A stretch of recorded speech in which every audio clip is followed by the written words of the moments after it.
नमस्कार, आप देख रहे हैं डीडी न्यूज। आपके साथ मैं हूं गौरव श्रीवास्तव। तो चलिए बुलेटिन की शुरुआत करते हैं इस वक्त की हेडलाइंस के साथ। चक्रवात रेमल की बांग्लादेश और पश्चिम बंगाल तट से टकराने की प्रक्रिया हुई शुरू। कोलकाता एयरपोर्ट से सभी उड़ानें रद्द। बांग्लादेश और आसपास के पश्चिम बंगाल तटों पर आधी रात तक 110 से 120 किलोमीटर प्रति घंटे की रफ्तार से चलेगी हवाएं।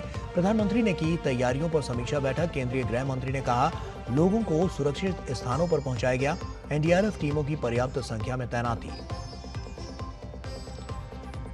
प्रधानमंत्री ने कहा इंडी गठबंधन वाले बहुसंख्यक समाज को बनाना चाहते हैं 2M दर्जे का नागरिक। उत्तर प्रदेश की जनसभाओं में पूर्वांचल की बदहाली के लिए सपा कांग्रेस को ठहराया जिम्मेदार।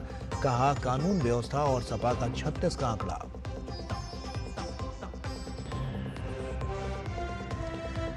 लोकसभा चुनाव के अंतिम चरण के लिए चुनाव प्रचार चरम पर। अमित शाह और जेपी नड्डा ने बिहार में चुनावी जनसभाओं को किया संबोधित। मुख्यमंत्री नीतीश कुमार ने पटना साहिब में की जनसभा।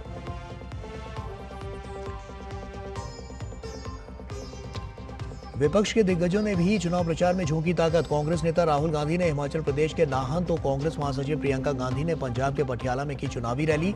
सपा प्रमुख अखिलेश यादव और आरजेडी नेता तेजस्वी यादव ने किया प्रचार। दिल्ली पुलिस ने बेबी केयर सेंटर के मालिक डॉक्टर नवीन खिची और घटना के वक्त ड्यूटी पर मौजूद डॉक्टर आकाश को किया गिरफ्तार। मजिस्ट्रेट जांच के आदेश। अस्पताल में आग लगने से हुई थी 7 नवजात शिशुओं की मौत। और कोलकाता नाइट राइडर्स ने तीसरी बार जीता आईपीएल का खिताब। फाइनल में सनराइजर्स हैदराबाद को 8 विकेट से हराया।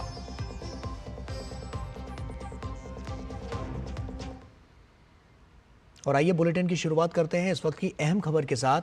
चक्रवात रेमल की बांग्लादेश और पश्चिम बंगाल तट से टकराने की प्रक्रिया शुरू हो चुकी है। रेमल की तीव्रता को देखते हुए तैयारियों की समीक्षा के लिए प्रधानमंत्री मोदी ने बैठक की। कोलकाता एयरपोर्ट से सभी उड़ानें रद्द कर दी गई हैं। एनडीआरएफ की 12 टीमों को तैनात किया गया है, तो वहीं भारतीय नौसेना भी तैयार है। प्रधानमंत्री नरेंद्र मोदी ने चक्रवात रेमल की प्रतिक्रिया और तैयारियों की समीक्षा के लिए एक बैठक की अध्यक्षता की।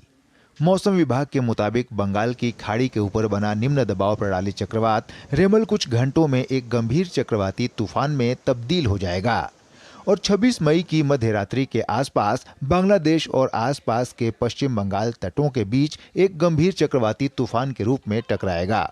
चक्रवात रेमल को लेकर प्रशासन भी मुस्तैद और सतर्क है। रेमल से जान माल और संपत्तियों को कम से कम नुकसान हो सके, इसके लिए सरकार चौकस है। केंद्र सरकार भी राज्य सरकार को हर संभव मदद मुहैया करवा रही है। पश्चिम बंगाल के उत्तर 24 परगना में एनडीआरएफ की टीमें तैनात हो गई हैं। चक्रवात रेमल के मद्देनजर बाबू घाट से नौका सेवाओं को 27 मई तक निलंबित कर दिया गया है। चक्रवाती तूफान रेमल को लेकर भारतीय मौसम विभाग ने रेड अलर्ट जारी किया है। रेमल के संभावित प्रभाव को देखते हुए कोलकाता के नेताजी सुभाष चंद्र बोस अंतर्राष्ट्रीय हवाई अड्डे से सभी फ्लाइट्स की उड़ानें रद्द की गई हैं। पश्चिम बंगाल में गंभीर चक्रवात रेमल की चेतावनी के बीच कोलकाता हवाई अड्डे ने उड़ानें निलंबित कर दी हैं। हवाई अड्डे सहित शहर में बारिश शुरू हो गई है। इस बीच दक्षिण पूर्व रेलवे ने चक्रवाती तूफान रेमल को लेकर इस आपदा की स्थिति को ध्यान में रखते हुए कई ट्रेनों को रद्द करने का फैसला किया है। कोलकाता के सियालदह स्टेशन पर उपनगरीय सेवा ट्रेनों को भी फिलहाल रद्द करने का फैसला लिया गया है। बंगाल में देखिए, first of all the coastal area में आपका अलर्ट है। जहाँ हमारा जो कोस्टल कोस्टल जो डिस्ट्रिक्ट है ना, उत्तर 24 परगना एंड दक्षिण 24 परगना, उसमें एक्सट्रीमली हेवी रेनफॉल होने का काफी चांस है। And heavy to very heavy का चांस है आपका ईस्ट मिदनापुर, हावड़ा, हुगली, कोलकाता, कोलकाता ये सब डिस्ट्रिक्ट में भी होने का चांस है। हमारी एक टीम जो है यहाँ पर हसनाबाद में डिप्लॉयड है और जो आने वाला जो साइक्लोन है उससे जो भी खतरा होगा उससे निपटने के लिए हमारी टीम पूर्ण रूप से प्रिपेयर है। चक्रवात रेमल की वजह से हवा की गति 110 से 120 किलोमीटर प्रति घंटा तक की है, जो 135 किलोमीटर प्रति घंटे तक पहुंच सकती है। दक्षिण 24 परगना के सुंदरबन में मौसम में बदलाव देखा गया।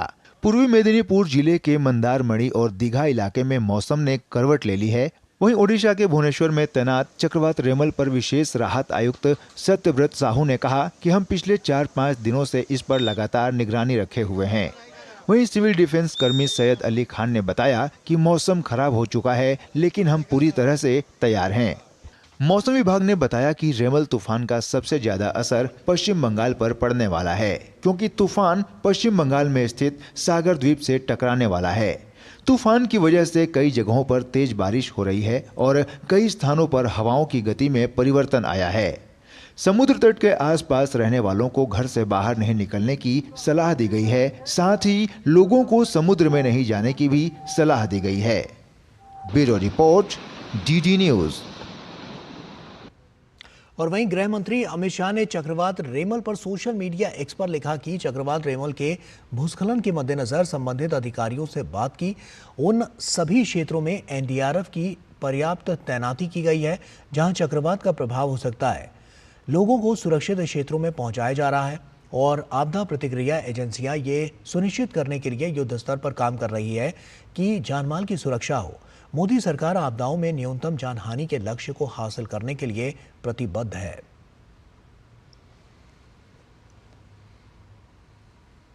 और पश्चिम बंगाल के राज्यपाल सीवी आनंद बोस ने चक्रवात रेमल पर एक आपातकालीन समीक्षा बैठक की। पश्चिम बंगाल के राज्यपाल डॉक्टर सीवी आनंद बोस ने कहा कि बंगाल आत्मविश्वास और साहस के साथ इस संकट का सामना करने के लिए तैयार है। उन्होंने कहा कि यह पहली बार नहीं है कि बंगाल इस तरह के संकट का सामना कर रहा है। हम निश्चित रूप से आत्मविश्वास से, प्रभावी ढंग से और सक्रिय रूप से इस तूफान का सामना करेंगे। इस संबंध में एक टास्क फोर्स का गठन भी किया गया है। Raj Bhavan has just now concluded an emergency review meeting on Cyclone Ramal. Bengal is prepared to face this crisis with confidence and courage. This is not the first time that Bengal is facing a similar crisis. We will certainly brave this storm confidently, effectively, proactively. Raj Bhavan is prepared to offer any assistance to the public in case of any exigency. A task force has been set up. The task force will be active throughout the night. और वहीं ओडिशा के special relief commissioner Satyabrata Sahu ने कहा है कि IMD से मिली जानकारी के आधार पर चक्रवात रेमल यहां आधी रात तक आएगा। हम 4 से 5 दिनों से हम रेमल पर नजर बनाए हुए हैं। ओडिशा के समुद्र तटीय इलाकों में सुबह से ही बारिश हो रही है। सभी अधिकारियों को सुरक्षा से जुड़े दिशा निर्देश भी दे दिए गए हैं। कलेक्ट्रेट इसके लिए पूरी तरह से तैयार है। घबराने की जरूरत नहीं है। हमारी कोशिश है कि नुकसान ज्यादा ना हो। 4-5 दिन से हम इसको मॉनिटर कर रहे हैं, जो बे ऑफ बंगाल का समर साइक्लोन रिमाल जिसका नाम है, और इसका मॉनिटरिंग कंटिन्यूअसली हो रहा है। अभी आज लैंडफॉल करने का इसका जो है प्लान है कि मिडनाइट तक ये लैंडफॉल करेगा। आईएमडी सोर्स से हमको जो इन्फॉर्मेशन मिला है, लेकिन आगे और बारिश तेज हो सकता है। इसीलिए सब जिलाधीश जो है, डिस्ट्रिक्ट मजिस्ट्रेट, इनसे बातचीत हमारा हो रहा है एसआरसी ऑफिस से, और इनको बोला गया है कि इस एरिया में सतर्क रहे। आतंकित होने का कोई वातावरण नहीं है। बारिश होगा लेकिन ज्यादा कुछ नुकसान नहीं होने के लिए हम आशा कर रहे हैं। इसीलिए सब कलेक्टर्स लोगों के साथ बराबर हम बातचीत कर रहे हैं। और लोकसभा चुनाव के 7वें और अंतिम चरण के लिए प्रचार चरम पर पहुंच गया और इसी कड़ी में प्रधानमंत्री नरेंद्र मोदी ने आज उत्तर प्रदेश के बांसगांव, घोसी और मिर्जापुर में विशाल जनसभाओं को संबोधित किया। उन्होंने सपा कांग्रेस पर पूर्वांचल की बदहाली के आरोप भी लगाए और ये भी कहा कि इंडी गठबंधन जातियों को आपस में लड़ाने की साजिश कर रहा है।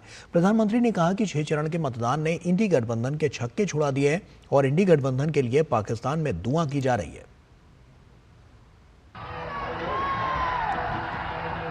पूर्वांचल में एनडीए के चुनाव प्रचार को और धार देते हुए प्रधानमंत्री नरेंद्र मोदी ने रविवार को 3 जनसभाएं की। मिर्जापुर, घोसी और बांसगांव की विशाल जनसभाओं में पीएम ने कांग्रेस, सपा और इंडी गठबंधन पर जमकर हमला बोला। मिर्जापुर की जनसभा में पीएम ने कहा कि समाजवादी पार्टी ने 2012 और 2014 के अपने घोषणा पत्रों में मुस्लिम आरक्षण का वादा किया था। पीएम ने सपा कांग्रेस पर पूर्वांचल को बदहाल रखने का आरोप लगाया। इन्होंने पूरे यूपी को, पूर्वांचल को माफिया का सुरक्षित ठिकाना बना दिया था। जीवन हो या जमीन कब छिन जाए कोई नहीं जानता था।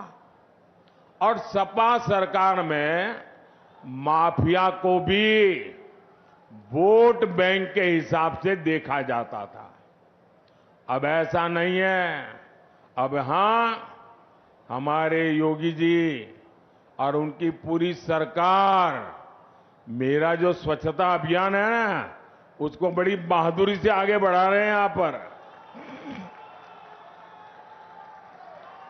यहां बराबर सफाई चली है। सपा सरकार में पहले जनता थर-थर कांपती थी, अब भाजपा सरकार में माफिया थर-थर कांप रहा है। घोसी की जनसभा में पीएम ने आरोप लगाया कि SC/ST और OBC को आरक्षण से वंचित रखने के लिए कांग्रेस ने रातों रात हजारों शिक्षण संस्थानों को अल्पसंख्यक दर्जा दे दिया। पीएम ने इंडी गठबंधन पर जातियों को आपस में लड़ाने की साजिश का भी आरोप लगाया। पीएम ने कहा कि इंडी वाले बहुसंख्यक समाज को दोयम दर्जे का नागरिक बनाना चाहते हैं। पीएम ने राम मंदिर प्राण प्रतिष्ठा कार्यक्रम में शामिल न होने को लेकर भी सपा कांग्रेस को घेरा। चुनाव के समय ये मंदिरों में जाने का दिखावा करते हैं, लेकिन 500 साल बाद हमारी सभ्यता, हमारी आस्था का इतना बड़ा पल आया तो ये राम मंदिर को गालियां देने लगे, खोट ढूंढने लगे। ये लोग राम मंदिर बनने से बहुत नाराज हुए। ये लोग लगातार दबाव बना रहे हैं कि जैसे शाहबानो का फैसला पलटा, वैसे ही राम मंदिर पर सर्वोच्च अदालत का फैसला भी पलटा जाए। बांसगांव में विशाल जनसभा को संबोधित करते हुए पीएम ने कहा कि इंडी गठबंधन की राजनीति का एकमात्र उद्देश्य तुष्टीकरण है। पीएम ने कहा कि 6 चरण के मतदान ने इंडी गठबंधन के छक्के छुड़ा दिए हैं और 7वें चरण में इंडी वालों पर पूर्वांचल का प्रहार होगा। पीएम ने इंडी गठबंधन पर भारत विरोधी एजेंडे को आगे बढ़ाने का आरोप लगाया। ब्रह्मोस मिसाइल की मांग करने वाले देशों के आगे रोड़े अटकाने पर भी पीएम ने कांग्रेस को घेरा। ब्रह्मोस मिसाइल ऐसी है जिसका खौफ दूर दूर तक है। दुनिया के कई देशों में ब्रह्मोस मिसाइल की मांग रही है, लेकिन कांग्रेस को ये भी पसंद नहीं आया। जो देश भारत से ब्रह्मोस खरीदना चाहते थे, दुनिया के कई देश, कांग्रेस सरकार ने उनके सामने भी रोड़े अटकाए। आप जानते हैं क्यों? ये इंडी वाले चाहते हैं भारत रक्षा क्षेत्र में न आत्मनिर्भर बने और न ही भारत में हथियार एक्सपोर्ट करने की क्षमता पैदा हो। ये इंडी वाले चाहते हैं विदेशी हथियारों की डील होती रहे, इनकी दलाली आती रहे, बॉफोर्स घोटाले होते रहे, ऑगस्ट वेस्टलैंड घोटाले होते रहे। बुकपात्रोची मामा को वो वाला खेल कांग्रेस जारी रखना चाहती थी। पीएम ने अपनी जनसभाओं में सपा सरकार में पूर्वांचल में माफिया के आतंक का जिक्र किया। पीएम ने योगी सरकार में माफिया पर हुई कड़ी कार्रवाई का उल्लेख करते हुए पूर्वांचल की प्रगति को खासतौर पर रेखांकित किया। मिर्जापुर से शैलेंद्र, घोसी से अश्विनी और बांसगांव से अजीत के साथ ब्यूरो रिपोर्ट, डीडी न्यूज। और वहीं लोकसभा के चुनाव के 7वें और अंतिम चरण के मतदान से पहले एनडीए के दिग्गज नेताओं का धुआंधार प्रचार जारी है। वरिष्ठ भाजपा नेता और केंद्रीय मंत्री अमित शाह ने बिहार और पंजाब में प्रचार किया। बिहार के काराकाट और कैमूर में जनसभाओं में अमित शाह ने कांग्रेस, आरजेडी और इंडी गठबंधन पर जमकर प्रहार किए। पाक ऑक्यूपाई कश्मीर भारत का है या नहीं है? जोर से बोलो, है या नहीं है? कांग्रेस वाले कहते हैं पाकिस्तान के पास एटम बम है, पाक ऑक्यूपाई कश्मीर न मांगियो। अरे राहुल बाबा, मैं जगजीवन राम की भूमि से कहकर जाता हूं, पाक ऑक्यूपाई कश्मीर भारत का है, रहेगा और हम उसको लेकर रहेंगे। बीजेपी अध्यक्ष जेपी नड्डा ने भी बिहार के जहानाबाद, आरा और नालंदा में विशाल जनसभाओं को संबोधित किया। उन्होंने आरजेडी और इंडी गठबंधन पर हमला बोलते हुए कहा, कभी बिहार में जंगल राज था और अपराध चरम पर था, लेकिन पीएम मोदी के नेतृत्व में देश और बिहार विकास की नई कहानी लिख रहे हैं। बिहार ने जंगल राज देखा। आप भूल गए होंगे, जहानाबाद में 3 बजे के बाद 2005 से पहले न कोई आता था न कोई जाता था। बोलो, मैं सच बोल रहा हूं कि नहीं बोल रहा हूं? अगर मैं सच बोल रहा हूं तो जोर से बोलो हाँ। ये सच था कि नहीं था? बोलो, किसान पलायन कर रहे थे कि नहीं कर रहे थे? बोलो, हत्याएं हो रही थी कि नहीं हो रही थी? बोलो, अपहरण हो रहा था कि नहीं हो रहा था? और हिमाचल प्रदेश के हमीरपुर सीट से भाजपा उम्मीदवार अनुराग सिंह ठाकुर ने कांग्रेस नेता राहुल गांधी पर निशाना साधा। उन्होंने कांग्रेस और राहुल गांधी पर अग्निवीर योजना और आरक्षण को लेकर झूठ फैलाने और लोगों को गुमराह करने के आरोप लगाए। राहुल गांधी जी एक बार फिर झूठ बोलकर गए। ने तो विधेयक को ही फाड़ने का काम किया था अपनी सरकार में। दूसरी ओर मोदी जी हैं जिन्होंने बाबा साहब अंबेडकर के संविधान पर माथा टेककर अपना काम शुरू किया। सबसे ज्यादा मोदी सरकार की योजनाओं का लाभ मिला तो SC ST OBC को। झूठ बोलना बंद करिए, नहीं तो एक बार फिर आपकी लॉन्च फेल हो रही है। इस बार कांग्रेस 40 सीटों के लिए हाथ जोड़ रही है। दिल्ली के मुख्यमंत्री अरविंद केजरीवाल ने पंजाब में एक जनसभा में पंजाब में 56,000 करोड़ के निवेश लाने का दावा किया। उन्होंने टाटा का दूसरा सबसे बड़ा स्टील का प्लांट पंजाब में लगने और जर्मनी और नीदरलैंड जैसे देशों की कंपनियों के प्लांट लगने शुरू होने का भी दावा किया।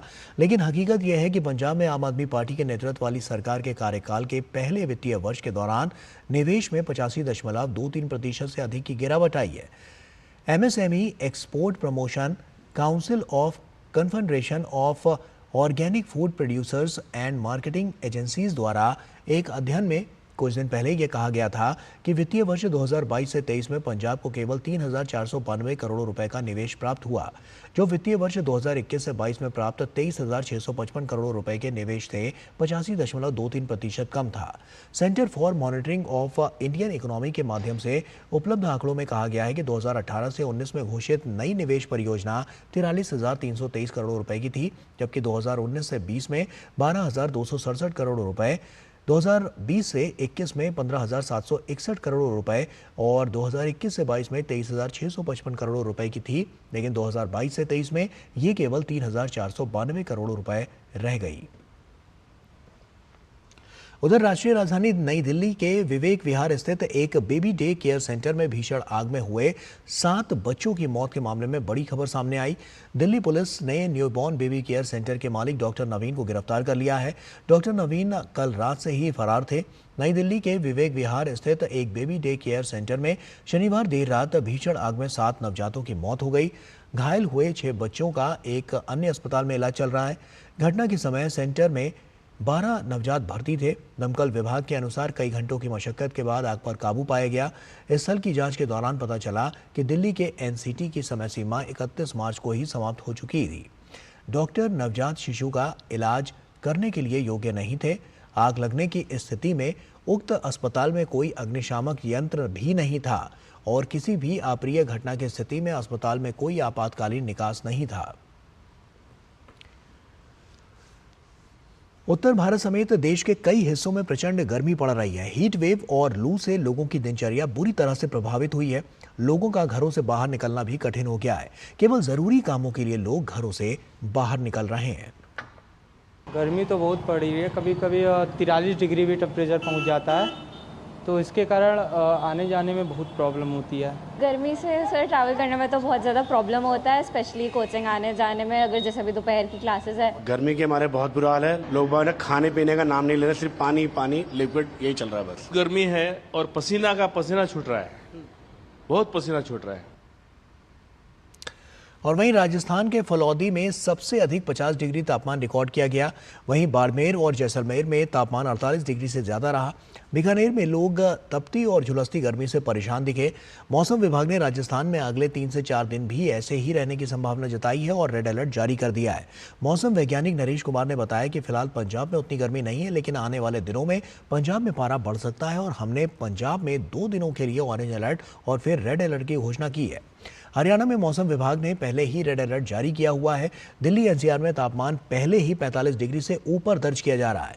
दिल्ली में पहले से ही रेड अलर्ट की चेतावनी दी गई है। वहीं जम्मू कश्मीर के जम्मू संभाग में हीट वेव लोगों के लिए मुसीबत का सबब बनी हुई है।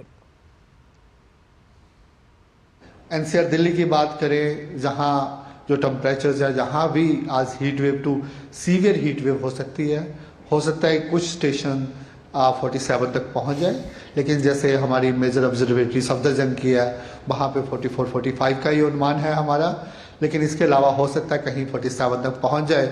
और आने वाले 3 दिनों में ऑलमोस्ट सेम सिनेरियो ही रहने वाला है, कुछ ज़्यादा चेंजेज नहीं होगी 3-4 दिन। उसके बाद जहाँ भी थोड़ी टेम्परेचर्स में हल्की गिरावट आ सकती है। डीडी किसान ने आज अपनी नवी वर्षगांठ मनाई और इस मौके पर एक खास कार्यक्रम का आयोजन किया गया, जिसमें डीडी किसान चैनल एक नए रंग रूप में नजर आया। डीडी किसान बदलते भारत की शान नाम से हुए इस प्रोग्राम के दौरान कई रंगारंग कार्यक्रम भी हुए। इस खास मौके पर प्रसार भारती के सीईओ गौरव द्विवेदी और डीजी प्रसार भारती कंचन प्रसाद मुख्य अतिथि के रूप में उपस्थित रहे, जिन्होंने रिमोट दबाकर डीडी किसान के नए लोगो, नए चैनल आईडी, किसान एंथम और एआई एंकर को लॉन्च किया। पेश है एक खास रिपोर्ट। डीडी किसान ने मनाई अपनी नवी वर्षगांठ। 26 मई को डीडी किसान चैनल ने अपना नवा जन्मदिन मनाया। इस मौके पर एक खास कार्यक्रम का आयोजन किया गया, जिसमें प्रसार भारती के सीईओ श्री गौरव द्विवेदी, डीजी दूरदर्शन कंचन प्रसाद, कृषि एवं किसान कल्याण विभाग में अपर सचिव फैज अहमद किदवई और इफ्को के जनरल मैनेजर संतोष कुमार शुक्ला मुख्य अतिथि के रूप में उपस्थित रहे। साथ ही देश के विशिष्ट संस्थानों से आए कई अन्य गणमान्य अतिथि भी इस दौरान मौजूद थे। इस मौके पर कई रंगारंग कार्यक्रम हुए, जहां मृग्या बैंड ने गंगा का सुंदर चित्रण किया। वहीं बैले डांस परफॉर्मेंस के जरिए कलाकारों ने किसानों की उम्मीदों को बेहतरीन अंदाज में पेश किया। इनके अलावा कार्यक्रम में हरियाणवी और भोजपुरी कलाकारों ने भी अपनी अपनी परफॉर्मेंस दी, जिनका लुत्फ वहां मौजूद देश के अलग अलग हिस्सों से आए किसानों ने भी उठाया। इस दौरान डीडी किसान के अब तक के सफर और कृषि दर्शन से जुड़ी एक छोटी सी फिल्म भी दिखाई गई। साथ ही डीडी किसान के नए लोगो, नए चैनल आईडी, किसान एंथम और एआई एंकर को लॉन्च किया गया। बता दें कि इसी के साथ डीडी किसान आज के समय में लेटेस्ट टेक्नोलॉजी एआई यानी आर्टिफिशियल इंटेलिजेंस का इस्तेमाल करने वाला देश का पहला सरकारी टीवी चैनल बन गया है। कार्यक्रम के आखिर में प्रसार भारती के सीईओ, डीजी दूरदर्शन और अन्य गणमान्य अतिथियों ने केक काटकर डीडी किसान को जन्मदिन की बधाई दी। और वहीं प्रसार भारती के सीईओ गौरव द्विवेदी ने इस मौके पर सबको धन्यवाद दिया। पूरे भारतवर्ष के किसानों को मैं डीडी किसान की 9वीं वर्षगांठ पर हार्दिक बधाई देता हूं। कृषि मंत्रालय भारत सरकार के सहयोग से, उनके लगातार साथ से हम ये चैनल चलाते हैं और हमारी कोशिश रहती है कि कृषि और कृषि के साथ जुड़ी जितनी भी अलाइड सेक्टर्स हैं, उनके संबंध में आधुनिक जानकारी, नई तकनीकें और जो नए आयाम कृषि भारत सरकार की विभिन्न योजनाओं के अंतर्गत ले रही है जी, वो हम किसानों के साथ बांट सके। और वहीं हिसार में आज कार पलटने से 5 लोगों की मौत हो गई, जबकि 3 लोग घायल हो गए। हादसा आज शाम शहर के सेक्टर 27-28 के मोड़ पर सामने से आ रहे ट्रक से बचाव करने में हुआ। मृतकों का हिसार के निजी अस्पताल में इलाज चल रहा है। अचानक कार के सामने ट्रक आने से अनियंत्रित होकर कार पुल के नीचे खाई में गिरने से यह हादसा हुआ। कार चालक घायल है, जिसके बयान दर्ज कर लिए गए हैं।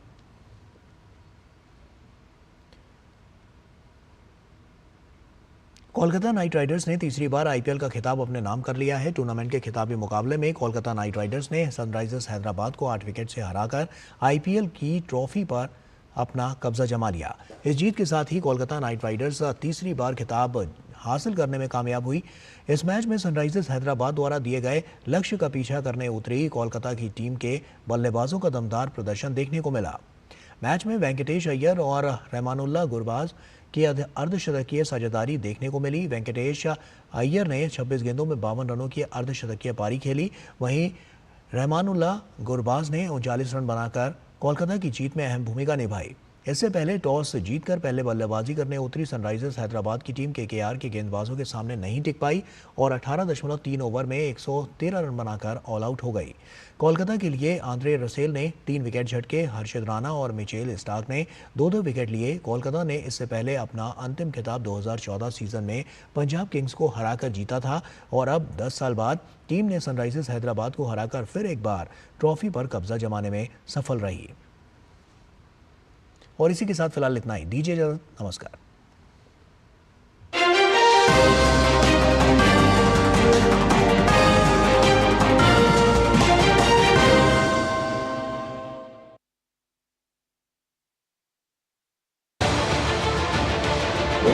उत्तर से दक्षिण तक, पूर्व से पश्चिम तक